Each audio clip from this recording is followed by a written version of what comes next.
Migao mar thieth ogolo chik mondo ochung chenro mag thieth e bwo okumba mar SHA e osiptal ma Nyanchwa Adventist Hospital mayudore e kaunti ma Kisii. Ma en kaluwore gi ripode moko ni nitiere mibadhi ma okwako chenro mar chwalo kwayo mar chudo ne jotuo ka owuok e okumba mar SHA. Simfrons Okinda nigi ler mathoth. En achiedh nade ne jotuo e kar thieth ma Nyanchwa Adventist Mission Hospital. Magi gine moko kuom jotuo ma oyudore kama diny kaluwore gi chik mogol kod ten migao mar KMPDC maloro chenro mag chudo gi SHA osiptandno kaluwore gi mibadhi ma itudogo kar thiethno. So nilikuja na mzazi nikijua SHA itakuwa inatumika hapa ili iweze kumsaidia kama ameshapimwa na wazungu aingie kuingeneka hapo ili mzidishie matibabu yake. Tuko kwa juu hapa tunaweka laini, hatuoni matibabu. Tafadhali muje mwakaangalie hiyo saa kama inafanya kazi. Tunasumbuka sana.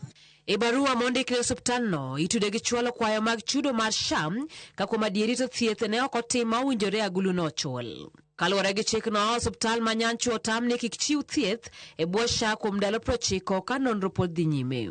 Barua no bende lero achiel kachiel ne osiptandno ok oyiene rwako jotuo ne thieth e bwo okumba mar SHA kendo chudo mar thieth ma kamano ok bi puodhi. Barua no omedo chiwo osiptandno mondo tudre gi apise mag SHA mani machiegni maneno ni oda jotuo ma ithiedho e bwo okumbano nyaka osiptal ma chik opuodho ni nyalo tiyo gi SHA. Jaod bura ma alworano Zahir Handa owacho ni otemo lalore gi migao mar thieth mondo oyud yore mag tieko ywaruok ma kamano.